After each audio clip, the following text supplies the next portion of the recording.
జయ శ్రీమన్నారాయణ. మనం ధనుర్మాస వ్రతంలో భాగంగా తిరుప్పావై అనుసంధానం చేసుకుంటున్నాం.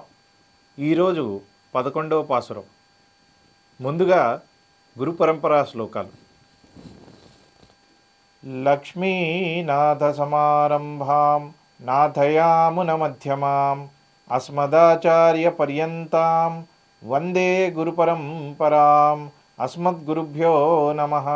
கற்றுக்கரவை கணங்கள் பலகரந்து செத்தார் திரளலியச் சென்று செருச்செய்யும் குத்தமொன்றில்லாத கோவலரதும் பொற்கொடியே புத்தரவலகுல் புனமையிலே போதராய் சுற்றற்று தோழிமார் எல்லாரும் வந்து நின் முத்தம் புகுந்து முகிழ்வண்ணன் பேர் பாட சித்தாதே பேசாதே செல்வப் பெண்டாட்டி నీ ఎట్టు కురంగుం పొరులయేలోరెంబావాయ్.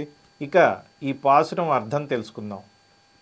ఆండాళ్ తల్లి ఈరోజు ఇంకొక గోపికని మేల్కొల్పుతున్నారు. అనేకమైనటువంటి పశు సంపద కలిగి అమిత పరాక్రమము కలిగినటువంటి ఏ విధమైన దోషము లేనటువంటి యదుకులంలో జన్మించినటువంటి దానా, బంగారు తీగవలె మెరిసిపోతున్నటువంటి దానా, మేము ఆ నీలమేఘశ్యాముని నామములు పాడుతూ ఉండగా ఇంకా ఏ ప్రయోజనాన్ని ఆశించి నీవు నిదురించుచున్నావు?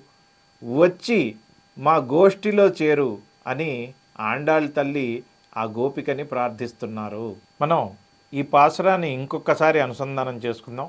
కట్టుక్కరవై కణంగల్ పలకరందు செத்தார் திரளலியச் சென்று செருச்செய்யும் குத்தமொன்றில்லாத கோவலரதும் பொற்கொடியே புத்தரவலகுல் புனமையிலே போதராய் சுற்றற்று தோழிமார் எல்லாரும் வந்து நின் முத்தம் புகுந்து முகிழ்வண்ணன் பேர் பாட சித்தாதே பேசாதே செல்வப் பெண்டாட்டி నీ ఎట్టు కురంగుం పొరులయేలోరెంబావాయ్.